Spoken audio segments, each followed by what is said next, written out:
सब network crime world को subscribe करें, बेल आइकन दबाएं और अपडेट पाएं।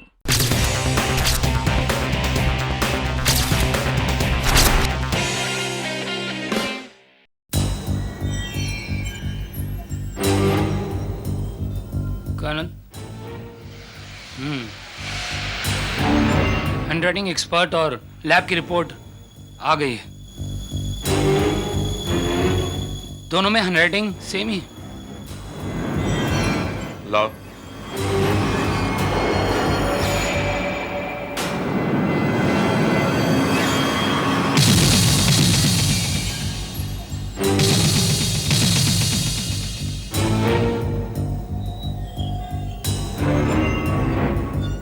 हैंडराइटिंग तो दोनों की एक ही है, लेकिन ये रिमार्क तुमने देखा? रिमार्क? यू मीन टू से डॉक्टर मैथ्यू? डब्बा, इतनी जल्दी किसी भी नतीजे पर मौत पहुंचा डब्बा। पहले उस टैक्सी ड्राइवर को तो आने दो। कर्नल भाई, ये है वो टैक्सी ड्राइवर। नमस्ते। क्या नाम है तुम्हारा? जी, राम भगत। राम भगत। देखो राम भगत, तुम्हारी मदद से हम एक मासूम की जिंदगी बचाने की कोशिश कर रहे हैं। सब कुछ सच सच बताना, झूठ मत बोलना। जी साहब। मुझे बताओ, कल शाम करीब 5-5:15 बजे तुम एक सवारी लेकर बांगुर नगर गए थे? जी हाँ, गए थे। एक ही आदमी था, दाढ़ी वाला, चश्मे वाला? हाँ साहब, एक ही आदमी था।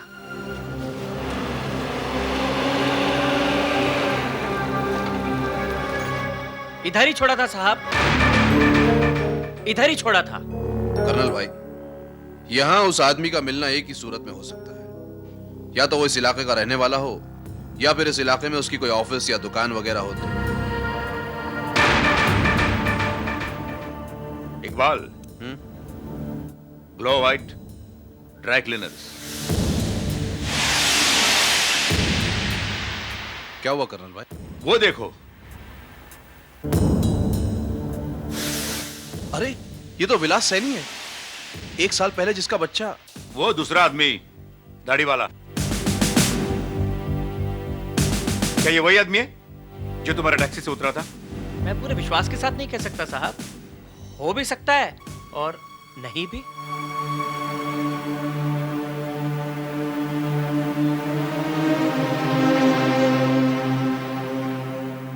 हेलो डब्बा, तुम एक जरूरी काम करना है।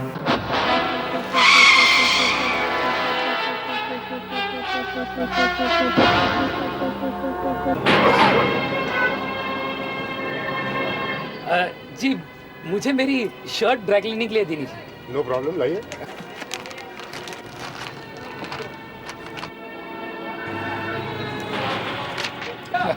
Thank you. सॉरी, याद आया कि मेरे पास कुछ और भी कपड़े हैं जो मुझे ड्राई क्लीन करा रहे हैं। वो मैं जल्दी में भूल गया। I am really very sorry. ये लीजिए, 11 शर्टें हैं। अच्छा, गिनो जरा, रसीद दीजिए।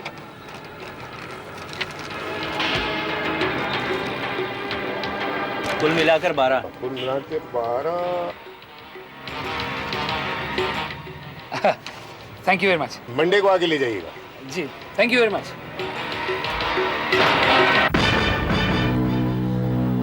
डॉक्टर साहब, आप इतने परेशान क्यों हैं? त्यागी, ये कर्नल बहुत खतरनाक आदमी है। इतनी आसानी से हार मानने वाला नहीं है वो।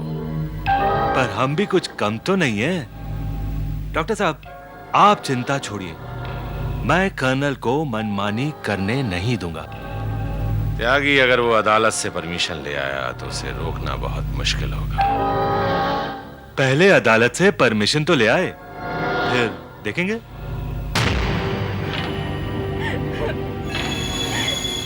हमने आप लोगों को बोला था कि आप लोग बीच में मत आइए।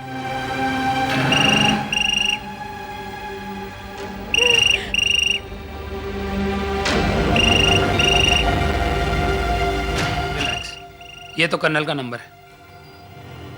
हेलो कर्नल, डब्बा हियर। हेलो डब्बा, फोन आया? नहीं कर्नल। हमें तुम्हारे फोन का इंतजार है। जैसे उसका फोन आए हमें फौरन इन्फॉर्म करना। ठीक है कर्नल। और मिस्टर मेहता को समझा दिया उसे कैसे बात करनी वो जानते हैं कि उन्हें क्या कहना है। ओके।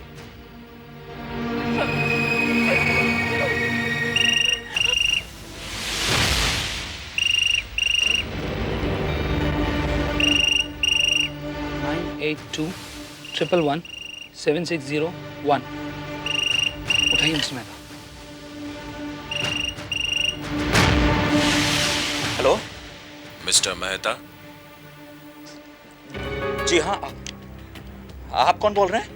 रुपयों का इंतजाम हो गया? देखो, मैं इसमें मेरी कोई गलती नहीं है। मैंने तो कुछ नहीं किया है, लेकिन पुलिस ने पता कर लिया कि तुमने मेरे बेटे को कहाँ छिपा रखा है। मेरे सवाल का जवाब दो।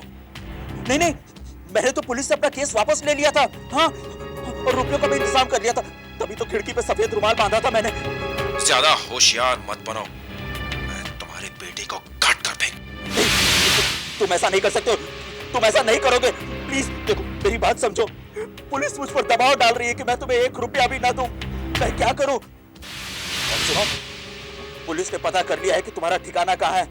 वो ना सिर्फ तुम्हें गिरफ्तार कर लेगी, बल्कि मेरे बच्चे को भी बचा लेगी। हाँ, तुमने धोखा किया है मेहता। इससे पहले कि पुलिस तुम्हारे बेटे को बरामद करे, मैं उसे मार डालूंगा। नहीं, सुनो। हेलो, तुम ऐसा नहीं कर सकते हो। मैं देखो, मैं तुम्हारे पाँव पड़ता हूँ। मेरी हेलो।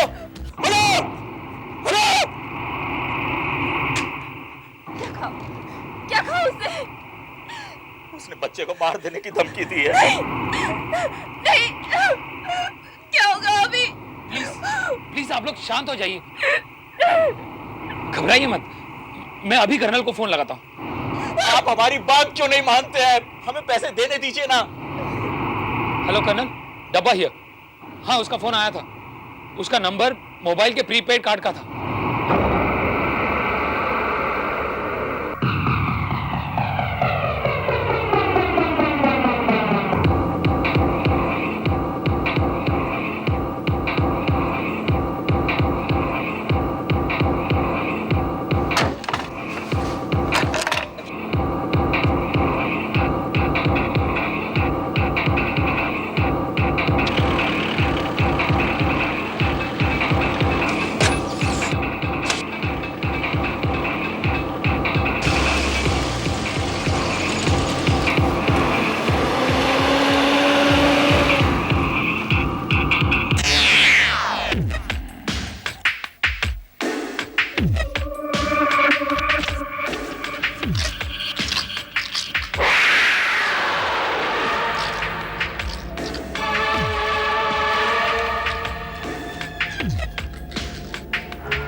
बच्चे को हमारे हवाले कर दो सैनी।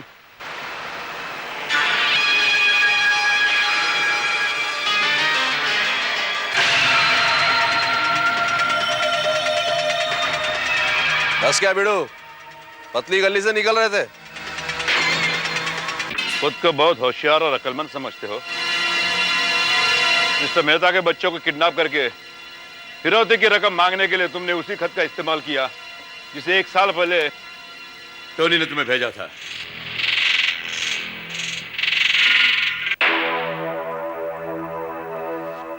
खूब घुमाया तुमने हमें, खूब घुमाया।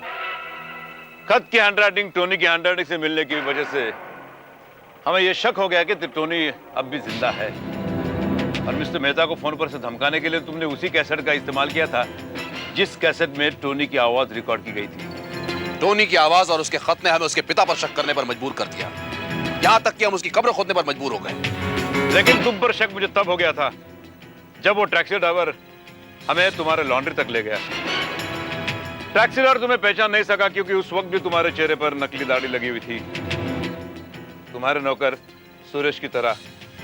और इसी वजह से हम सुरेश पर भी शक कर बैठे थे, समझे?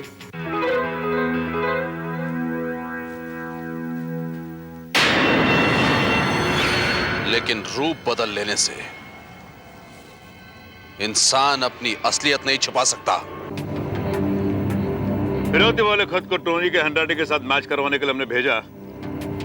तब रिपोर्ट में हमें पता चला कि खत में 2 जगह लॉन्ड्री के मार्किंग इंक का इस्तेमाल किया गया था। क्योंकि खत में लिखी तारीखें 1 फरवरी और 3 फरवरी को तुमने दोनों में 2 मिलाकर उन्हें 21 फरवरी और 23 फरवरी कर दिया। और तुम्हारे लॉन्ड्री की रिसीट हमने एक्सपर्ट को दी तो यह कंफर्म हुआ कि वो तारीखें तुमने बदली थी। डब्बा ने जानबूझकर पहले 1 और बाद में 11 शर्ट तुम्हें दिए और तुमने भी 1 के बाद 2 मिलाकर उसे 12 बना दिया और खत में लिखे 2 से वो मैच कर गए। और रहा सवाल हमारे यहां तक पहुंचने का, तो हमने अपनी नजरें तुम पर पहले ही गाड़ रखी थी। तुम्हें फॉलो करते हुए हम यहां तक पहुंच गए। खुद अपना मासूम बच्चा 1 साल पहले खो देने के बाद ये दलील हरकत तुमने क्यों की? क्या जरूरत है तुम्हें सब करने की?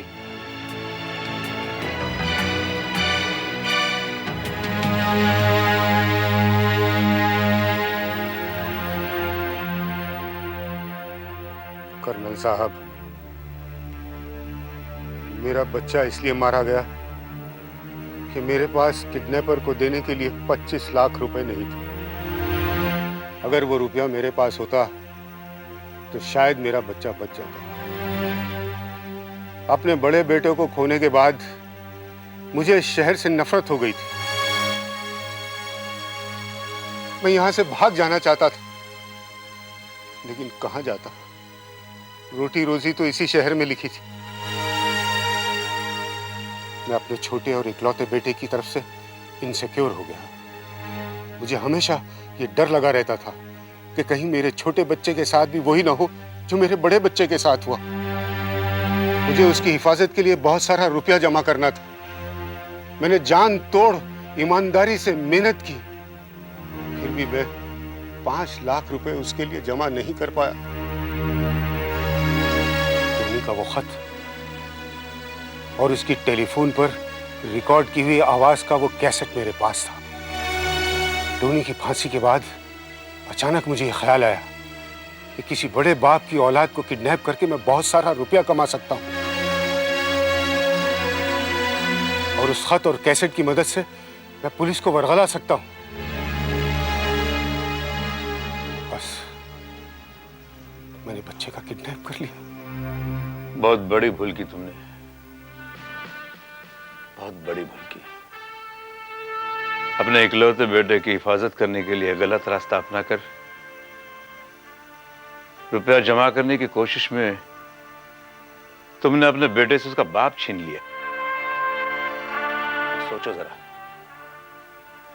तुम्हारी बीवी और तुम्हारे बच्चे की हिफाजत कौन करेगा? क्योंकि अब के बाद तुम्हारी आधी जिंदगी तो जेल में कटने वाली है।